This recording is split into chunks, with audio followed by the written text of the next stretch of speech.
Hello friends, welcome back to my channel. আজকে চলে এসেছি শীতের তাজা সবজি নিয়ে ভেজিটেবল চপ, তাও আবার নিরামিষভাবে। তো চলো রেসিপিটা দেখে নিই।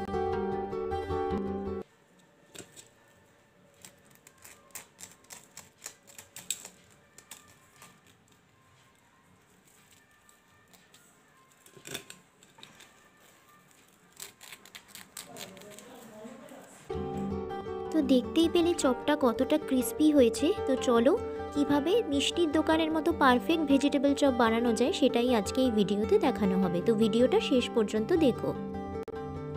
তো এখানে আমি একটা আলু, একটা গাজর আর একটা বিটকে ছোট ছোট করে কেটে সেদ্ধ করে নিয়েছি। এবার এগুলোকে কি করতে হবে, তোমরা গ্রেটও করতে পারো বা ম্যাশার দিয়ে ম্যাশ করতে পারো, বা যদি খুব ভালো সেদ্ধ হয়ে থাকে তাহলে হাত দিয়েও কিন্তু এটাকে একেবারে ভেঙে ভেঙে একদম মিশিয়ে নিও। তো আলু গাজর তো সব সেদ্ধ হয়ে গেছিলো, বিটটা একটু শক্ত ছিল বলে আমি গ্রেটার দিয়ে একটু গ্রেট করে নিয়ে হাত দিয়ে ভালো করে সবটাকে মেখে নিয়ে দেখো একদম সবটাকে মিশিয়ে দিয়েছি।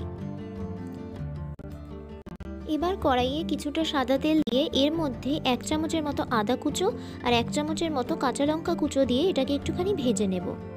কিছুটা আদা আর কাঁচা লঙ্কাটাকে ভেজে নেওয়ার পরেই এর মধ্যে ওই আমরা যে মিশিয়ে রেখেছিলাম সবজিটা, গাজর বিট আর আলুর মিক্সচারটা দিয়ে এই আদা আর কাঁচা লঙ্কার সঙ্গে এবং তেলে এটাকে ভালো করে কষিয়ে নেব।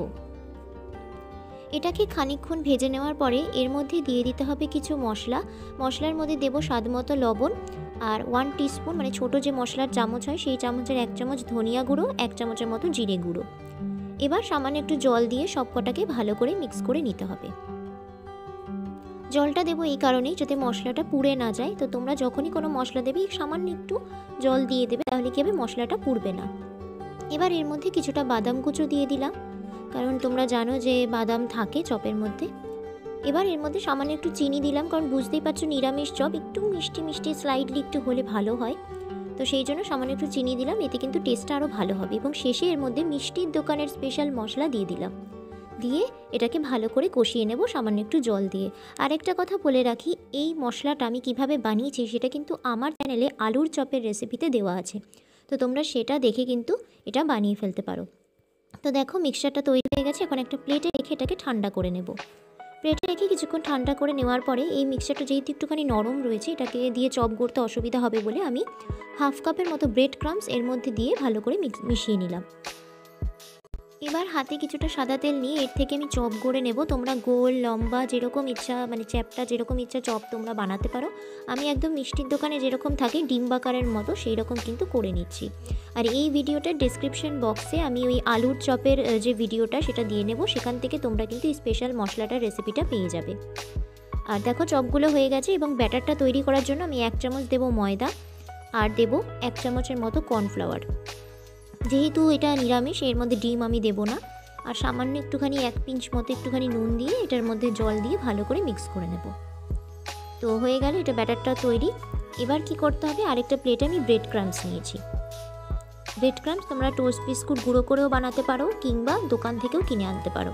তো এটা দোকান থেকে কিনে আনা ব্রেড ক্রাম্বস। এবার কি করতে হবে, প্রথমে ব্যাটারে চপটাকে ডুবিয়ে একবার এই ব্রেড ক্রাম্বসে কোট করে আরও একবার কিন্তু একইভাবে ওই ব্যাটারে এটাকে চুবিয়ে নিয়ে আবার কিন্তু খুব সাবধানে এটাকে ব্রেড ক্রাম্বস দিয়ে মুড়ে নিতে হবে। দুবার এটাকে কোট করলে কি হয়, বাইরেটা ভীষণ ক্রিস্পি হয়। আর একবার করলে কি হয়, একবার করলে কিন্তু চপটা নরম হয়ে যায়, খেতে ভালো লাগে না। তো দেখো 6টার মতো কিন্তু চপ আমার তৈরি হয়েছে। এবার কড়াইয়ে আমি পর্যাপ্ত পরিমাণে দেবো একটু সাদা তেল। তেলটা যখন গরম হয়ে যাবে তখন দুটো দুটো করে আমি কিন্তু এই চপ ভেজে নেব। প্রথমে গ্যাসের ফ্লেমটাকে হাইতে রেখে তেলটা গরম করে নিয়ে গ্যাসের ফ্লেমটাকে মিডিয়ামে রেখে এটার দুটো সাইড একদম গোল্ডেন ব্রাউন হওয়া পর্যন্ত কিন্তু ভেজে নিতে হবে। একবারে অনেকগুলো দেবেন না, দুটো দুটো করে দেবেন এবং ভাজবেন। তো যেহেতু এটা পুরোটাই রান্না করা ছিল আর ব্রেড ক্রাম্বসটা দেওয়ার পর দেখতেই পাচ্ছ একটা ডার্ক ব্রাউন কালার চলে এসেছে, এই পর্যায়ে কিন্তু আমি এগুলোকে তুলে রাখবো। এরপরে আমি ওপর থেকে একটু বিট লবণ দিয়ে এটাকে সার্ভ করেছি।